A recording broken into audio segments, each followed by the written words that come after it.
Seiko sabía que el narcotraficante había escondido montones de dinero y drogas en sus distintas casas en todo el mundo. Los propietarios que están renovando la propiedad en Miami Beach están filmando la demolición para un documental. Carlos Suárez del Local Den vive con más información sobre lo que se está encontrando. Se suponía que nunca serían encontrados. Sellados bajo propiedades, enterrados bajo tierras de cultivo, escondidos detrás de muros lo suficientemente gruesos como para sobrevivir a un ataque militar. Las bóvedas secretas de Pablo Escobar fueron diseñadas para durar más que él, y durante décadas la mayoría de ellas lo hicieron. Pero esto es lo que los rumores nunca te dijeron. Algunas de esas bóvedas finalmente se han abierto, y lo que los investigadores encontraron en el interior no fue solo dinero, era un plano. Un registro de cómo un hombre construyó el imperio criminal más destructivo que el mundo moderno haya visto jamás, y exactamente hasta dónde estaba dispuesto a llegar para protegerlo. Esta es la historia del imperio oculto de Escobar, y comienza mucho antes de que se enterrara el primer dólar. Un imperio construido de la nada. Pablo Escobar no heredó el poder. Lo fabricó en las calles de Medellín, a través de una combinación de pura ambición, violencia calculada y un instinto de oportunidad que la mayoría de la gente nunca desarrolla y casi nadie se atreve a actuar. Sus primeros crímenes fueron casi banales por su sencillez. Cuando era adolescente, a finales de la década de 1960, robó lápidas de los cementerios de Antioquia. Limpié las inscripciones con chorro de arena y las revendí a familias que no tenían ni idea de dónde procedían las piedras. Fue a una pequeña operación. Irrespetuoso, despiadado y sin ningún remordimiento. Quienes lo conocieron describieron más tarde a un joven que no mostraba ninguna conexión emocional con el daño que causó. Un niño que ya se había apartado de las consecuencias de sus actos. A partir de ahí, los crímenes se intensificaron siguiendo un patrón que más tarde los investigadores y criminólogos estudiarían detenidamente. El robo de coches siguió a las lápidas. La extorsión siguió al robo. El secuestro siguió a la extorsión.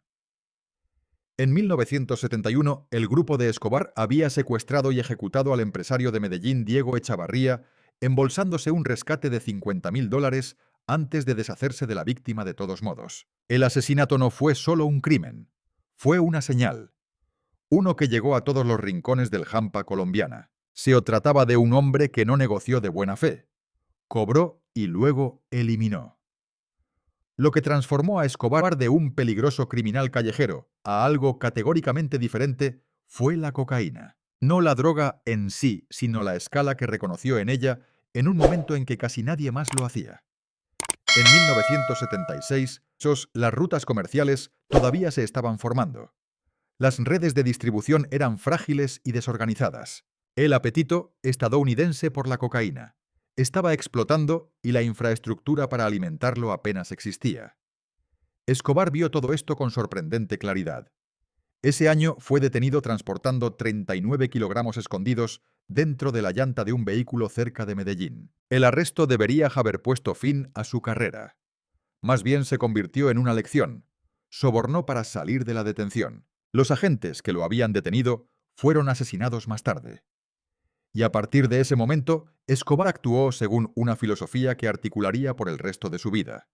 Plata, o plomo, el soborno o la bala. No había una tercera opción. Lo que hizo que este credo fuera tan efectivo no fue solo la amenaza detrás de él. Fue la consistencia con la que lo aplicó. Jueces políticos, comandantes de policía, oficiales militares, ninguno estaba exento. La antropóloga Mary Roldán, que ha escrito extensamente sobre la historia social de Antioquia, describió más tarde la corrupción política de Escobar como sistémica más que oportunista. No estaba simplemente comprando favores individuales, estaba comprando lealtad institucional, convirtiendo la maquinaria del Estado colombiano en un aparato de protección para su propia operación. En abril de 1978, Escobar asistió a una reunión en una finca rural en las afueras de Medellín junto con otros traficantes de nivel medio. Los historiadores colombianos encargados de hacer cumplir la ley consideran ahora que esa reunión marcó el nacimiento formal del Cartel de Medellín. En cuestión de meses, la operación combinada estaba introduciendo aproximadamente 19.000 kilogramos de cocaína a Estados Unidos anualmente. Dentro de unos años, esa cifra sería casi imposible de comprender. El peso del dinero ilimitado. Hay una cifra que se repite cada vez que se habla de la riqueza de Escobar, y vale la pena detenerse porque no se registra completamente la primera vez que la escuchas. En el apogeo de su operación, el cartel de Medellín generaba aproximadamente 420 millones de dólares por semana, no por año, por semana. Su fortuna personal, estimada por varias agencias policiales colombianas y estadounidenses, oscilaba entre 30.000 y 60.000 millones de dólares, equivalente a aproximadamente 80.000 millones de dólares en moneda actual. En 1931, la revista Forbes lo incluyó en su lista de multimillonarios, estimando su fortuna en 3.000 millones de dólares, una cifra que casi con certeza subestimaba lo que realmente controlaba. Permaneció en esa lista durante 7 años consecutivos. El cartel fue responsable de suministrar aproximadamente el 80% de la cocaína del mundo en su apogeo. Más de 11 toneladas ingresaban diariamente a Estados Unidos, moviéndose a través de una red logística que utilizaba flotas de aviones buques de carga y eventualmente narcosubmarinos, especialmente construidos, embarcaciones construidas en talleres de la selva y capaces de cruzar el Atlántico con cargamentos de varias toneladas. El examen de la DEA de la infraestructura de transporte de Escobar concluyó posteriormente que rivalizaba con la complejidad operativa de una empresa de transporte internacional de tamaño mediano. Construyó en consecuencia. Su finca Hacienda Nápoles se extiende sobre 7.000 acres en Antioquia. Presentaba una mansión colonial en el centro rodeada de lagos artificiales, una pista de aterrizaje privada, una plaza de toros y un zoológico personal repleto de jirafas, elefantes e hipopótamos importados de África. Los hipopótamos, como es sabido, no pudieron ser eliminados después de la muerte de Escobar y establecieron una población salvaje en la cuenca del río Magdalena de Colombia que todavía existe hoy, una consecuencia ecológica que los biólogos de vida silvestre todavía están intentando gestionar. Medellín construyó el edificio Mónaco de 8 pisos para su familia, equipándolo con piscinas, una cancha de tenis, sistemas de seguridad reforzados y una sala de pánico especialmente diseñada. En el Caribe mantuvo una villa fortificada en Isla Grande, equipada con un helipuerto, ventanas a prueba de balas e instalaciones de atraque privadas. Su colección de coches llamó especialmente la atención de los investigadores tras su muerte. Entre los vehículos catalogados se encontraban un Porsche 911 Carrera RSR previamente utilizado por el campeón mundial de Fórmula 1, Emerson Fittipaldi, una Harley Davidson que alguna vez perteneció a Frank Sinatra y la moto acuática que apareció en la película de James Bond de 1977. La espía que me amó. Muchos de estos fueron posteriormente destruidos en atentados con coches bomba o incautados por las autoridades, y sus casquillos quemados se exhibieron en la Hacienda Nápoles como sombríos monumentos a sus excesos. Pero el detalle más revelador sobre la riqueza de Escobar no fue una sola posesión. Fue que lo que pasó con el dinero que no podía gastar. Su hermano Roberto, que se desempeñaba como jefe de contabilidad del cartel, testificó más tarde que la organización gastaba aproximadamente $2.500 al mes solo en bandas elásticas utilizadas únicamente para agrupar los fajos de efectivo entrante. Estimó que casi el 10% de todo el dinero almacenado, más de 2.000 millones de dólares al año, se perdía a causa de las ratas, el moho, las inundaciones y el deterioro físico en los almacenes y bóvedas subterráneas donde estaba escondido. Un incidente documentado durante un período de ocultamiento. Escobar quemó aproximadamente 2 millones de dólares en billetes en una sola noche para mantener a su hija abrigada del frío. El detalle no es exagerado. Aparece en múltiples relatos independientes y fue confirmado por familiares tras su muerte. El dinero sí había vuelto en el sentido más literal desechable. El problema práctico que enfrentó Escobar fue uno que ninguna institución financiera pudo resolver. El efectivo que llegaba a través de su operación era demasiado voluminoso para lavarlo a la velocidad con la que se generaba. Los bancos no pudieron absorberlo. Las empresas no pudieron procesarlo. Y mantenerlo en forma visible y accesible lo convirtió en un objetivo para los rivales, las autoridades, la demanda y la red de informantes que lo rodeaban. Su solución fue arquitectónica. En todo Antioquia y más allá, Escobar invirtió en el ocultamiento a una escala que las fuerzas del orden tardarían décadas en intentar mapear. Las casas seguras de los carteles se convirtieron en bóvedas fortificadas. Sus paredes estaban ahuecadas y llenas de dinero desde el suelo hasta el techo. Las granjas de toda la región ocultaban barriles sellados enterrados a varios metros bajo tierra, muchos de ellos llenos de fajos envueltos de dólares estadounidenses que permanecerían intactos durante años. Las propiedades eran deliberadamente anodinas desde el exterior. Los vecinos a menudo no tenían idea de lo que había bajo sus pies. Las propias bóvedas reflejan la paranoia de Escobar. Puertas de acero, paredes de hormigón de espesor excepcional, cámaras revestidas con láminas de plomo para anular los primeros sistemas de radar de penetración terrestre, puntos de acceso disfrazados de cuartos de almacenamiento o espacios de servicios públicos. Se utilizaron varios equipos de construcción independientes, cada uno de los cuales trabajó en secciones separadas, de modo que ningún contratista tuvo una comprensión completa de lo que se había construido. Lo que hizo que el sistema fuera particularmente difícil de penetrar no fue solo la ingeniería física, sino también la arquitectura humana que lo rodeaba. Escobar no confiaba a casi nadie la información completa. Sus contadores conocían los flujos financieros, pero no las ubicaciones físicas. Sus equipos de construcción construyeron cámaras, pero no sabían qué las llenaría. Solo un círculo interno de menos de una docena de personas, en su mayoría miembros de la familia, alguna vez tuvo una idea completa de dónde estaba realmente el dinero. Roberto Escobar describió más tarde un sistema de libros de contabilidad codificados separados de cualquier documentación formalmente rastreable, en el que las ubicaciones de las bóvedas se registraban en un sistema de notación privado que solo Pablo entendía completamente. Cuando Escobar murió en diciembre de 1993, muchos de esos códigos murieron con él. Los rumores que rodeaban sus propiedades alimentaron una mitología que sobrevivió al propio hombre. Túneles subterráneos, que conectan propiedades, cámaras de tortura, construidas debajo de casas seguras, pasajes de escape ocultos detrás de muros falsos. Algunas de estas cuentas provinieron de fuentes policiales con credibilidad documentada.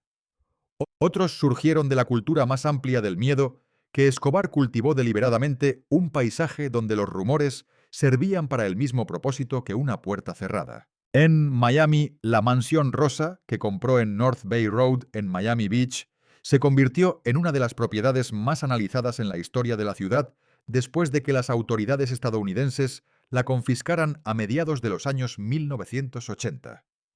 Los investigadores estaban convencidos de que sus paredes ocultaban cajas fuertes ocultas. En 2016, cuando los nuevos propietarios Christian Birtle y Jennifer Bailey demolieron la propiedad, los trabajadores de la construcción descubrieron exactamente eso: pesadas cajas fuertes de hormigón incrustadas en los cimientos. Una caja fuerte desapareció antes de que los equipos forenses pudieran examinarla, lo que provocó una investigación que nunca se resolvió de manera concluyente. Un segundo fue transportado bajo vigilancia armada a un banco de Florida. Un cilindro de metal sellado, encontrado debajo de la estufa de la cocina, resultó estar vacío, aunque los investigadores nunca descartaron que su contenido hubiera sido retirado mucho antes de que la estructura se derrumbara. Comienza la caza. La caída de Escobar no comenzó con un solo momento decisivo. Se acumuló como se acumula la presión de forma invisible y luego de repente. A. Fines, de la década de 1980, había asesinado al ministro de Justicia Rodrigo Lara Bonilla, derribado al candidato presidencial Luis Carlos Galán en un mitin en agosto de 1989, y ordenado el atentado contra el vuelo 203 de Avianca en un intento fallido de matar al sucesor de Galán, César Gaviria. El vuelo se estrelló con 107 personas a bordo, incluidos 2 ciudadanos estadounidenses. Sus muertes cruzaron un umbral que llevó a Washington directamente al conflicto. En 1982, el presidente George H. W. Bush autorizó la Operación Heavy Shadow, una iniciativa encubierta de Estados Unidos para ayudar a Colombia a desmantelar el cartel de Medellín. Como parte de la operación, el ejército desplegó Centra Spike, una unidad de inteligencia de señales de élite especializada en interceptar comunicaciones y triangular las posiciones de objetivos de alto valor. La unidad se había utilizado anteriormente para rastrear a los capos de la droga en Perú y Bolivia, pero su despliegue en Colombia marcó una escalada significativa de la participación estadounidense que permaneció secreta durante años. Centra Spike comenzó a interceptar las llamadas de Escobar casi de inmediato, construyendo un perfil acústico integral que permitió a los analistas reconocer su voz, sus patrones de comunicación y los ritmos de comportamiento que eventualmente revelarían su ubicación. Cuando Escobar negoció su controvertida rendición en 91, los estadounidenses ya lo habían estado escuchando durante casi 2 años.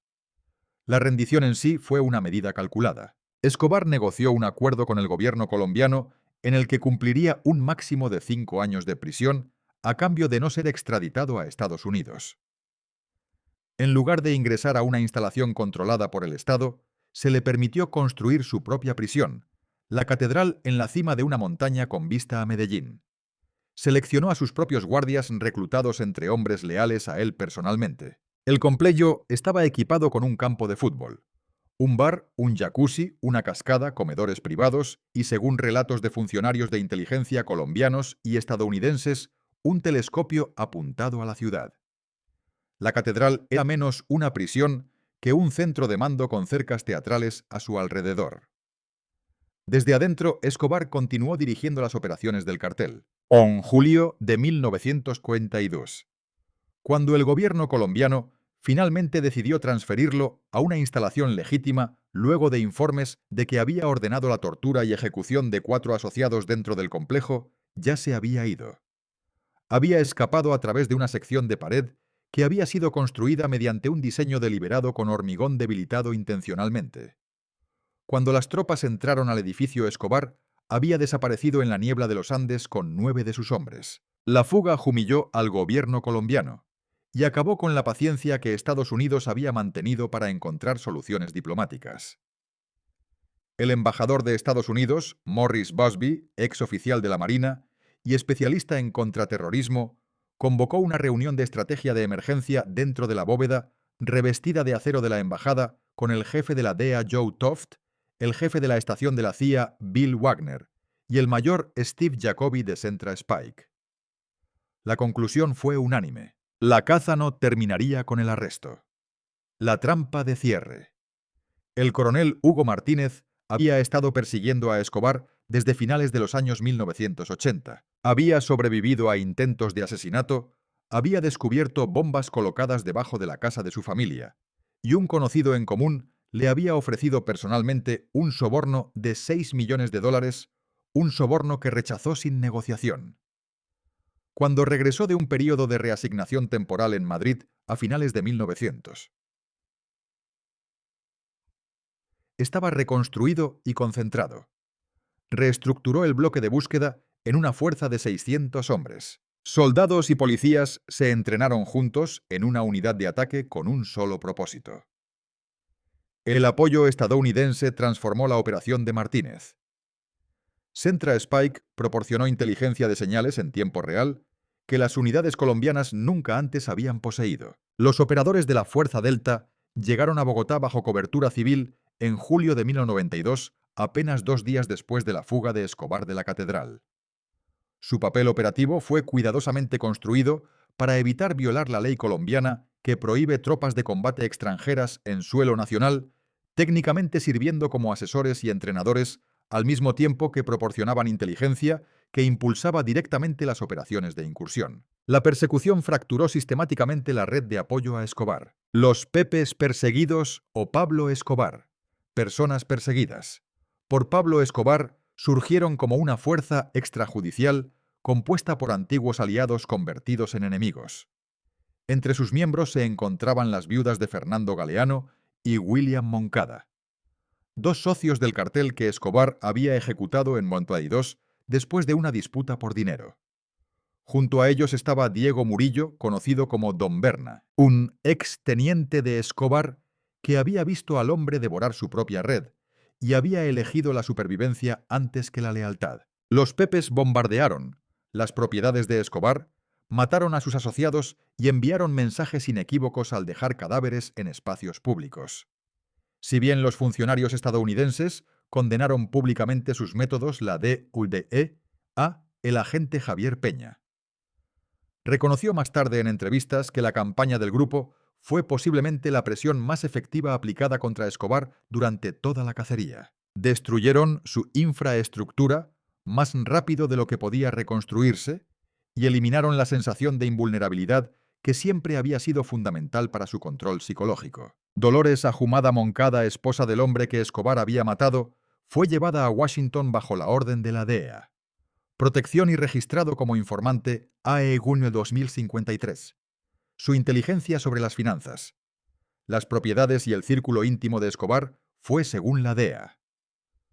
Analistas entre la inteligencia humana de mayor valor operativo que recibió la agencia durante toda la operación. Su hermano menor estudiante de MGOT, sin conexión con el cartel, había sido secuestrada y asesinada en represalia por su cooperación. Después de eso, su determinación de ver a Escobar destruido fue en palabras de un funcionario que trabajó con ella total y absoluta. Desde una prisión federal de Estados Unidos, Carlos Leider, alguna vez el glamoroso socio de Escobar en la Operación de las Bahamas, escribió una carta detallada a la DEA, describiendo los movimientos actuales de Escobar, su dependencia de casas seguras rotativas, su hábito de comunicarse a través de redes de telefonía celular en ráfagas breves e irregulares y una realidad física que los agentes de inteligencia encontraron útil. Escobar tenía un sobrepeso significativo, no estaba en forma y era incapaz de moverse rápidamente a cualquier distancia. Los muros se estaban cerrando. Las horas finales. En diciembre de 1900. Escobar llevaba más de 16 meses prófugo. Se movía entre casas alquiladas en los barrios residenciales de Medellín, confiando en un círculo cada vez más reducido de contactos de confianza consciente de que la inteligencia que lo rodeaba no se parecía a nada que hubiera enfrentado antes. El 2 de diciembre, un día después de cumplir 44 años, hizo la llamada que acabó con todo. Llamó a su hijo Juan Pablo para mantener una larga conversación y permaneció en la línea mucho más tiempo del que la seguridad operativa debería haber permitido. La llamada fue interceptada por Centra Spike. En cuestión de horas, la triangulación había reducido su ubicación a una calle residencial en el barrio de Los Olivos, un distrito de clase media tan ordinario, tan cerca del corazón de la ciudad que alguna vez había controlado, que la simplicidad de su escondite casi desafiaba lo creíble. Los hombres de Martínez se dirigieron a la dirección antes del amanecer, dentro de una modesta casa adosada de 2 pisos. Esperaban Escobar y su chofer Álvaro de Jesús Agudelo, conocido como El Limón. Un oficial de policía vio a un hombre barbudo y de pelo largo en una ventana del piso de arriba. La figura era más pesada de lo que sugería cualquier fotografía reciente, pero los cazadores habían estado escuchando su voz durante años. Ellos lo sabían. El asalto duró menos de 3 minutos. El Limón se lanzó hacia una ventana, cayó sobre un techo más bajo y recibió un disparo mientras intentaba huir. Escobar lo siguió segundos después, armado con 2 pistolas, una de ellas la Sig Sauer que había entregado ceremonialmente en la catedral 2 años antes. Cruzó los tejados y devolvió el fuego hasta que 3 balas lo alcanzaron. Uno en la pierna, otro en la espalda, otro en la oreja derecha. Fue encontrado minutos después inmóvil sobre el azulejo. La pregunta de quién disparó el tiro mortal nunca tuvo una respuesta concluyente. El oficial del bloque de búsqueda, Hugo Aguilar, se atribuyó la responsabilidad. Don Berna insistió en que era su hermano. Los teóricos de la conspiración estadounidenses argumentaron que un operador estadounidense había apretado el gatillo, una afirmación que los veteranos del Centra han negado consistentemente, aunque reconocen que no pueden dar cuenta de cada individuo en las cercanías durante los últimos minutos del asalto. El agente de la DEA, Steve Murphy, que llegó y tomó las primeras fotografías formales, registró una escena ya contaminada por la multitud de agentes, periodistas y curiosos que habían inundado la propiedad antes de que se pudiera establecer cualquier protocolo forense. Un nuevo examen forense, realizado en 2020, utilizando reconstrucciones con gel balístico y análisis de heridas actualizados, apoyó una teoría originalmente propuesta por el periodista Mark Bowden, autor de Killing Pablo, el relato definitivo de la persecución. El disparo mortal en la cabeza realizado con una pistola de 9 milímetros a corta distancia mostró características de herida que no coincidían con las de un disparo realizado a distancia. Es posible que el cañón haya sido presionado directamente contra su cráneo. Nunca se ha determinado formalmente si ese barril estaba en manos de un oficial colombiano, un agente de los Pepes o el propio Escobar. El informe forense oficial negó el suicidio. Su inusual decisión de emitir esa negación en forma de comunicado de prensa, espontáneamente, antes de que la pregunta se hubiera planteado públicamente a varios patólogos forenses de la época, les pareció precisamente el tipo de aclaración que produce más dudas de las que resuelve. ¿Qué queda bajo tierra?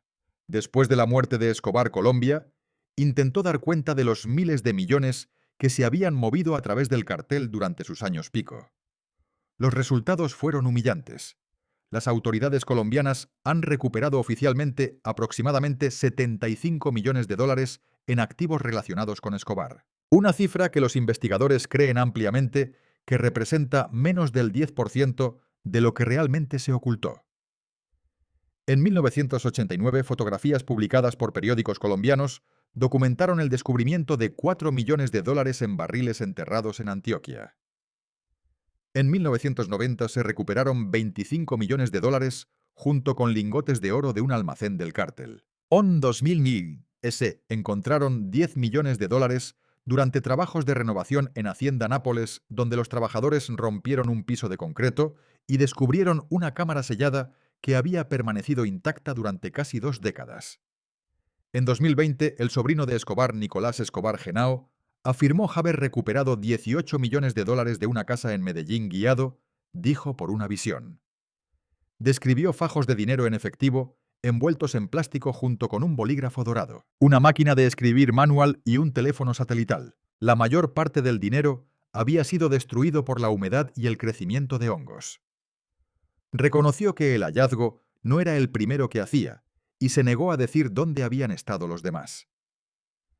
En 2017, la serie documental de Discovery Channel Finding Escobar's Millions trajo a los ex agentes de la CIA Doug Lowe y Ben Smith a Colombia, con radares de penetración terrestre, drones y equipos de detección de metales. Su investigación documentó en detalle la sofisticación de la metodología de ocultamiento de Escobar.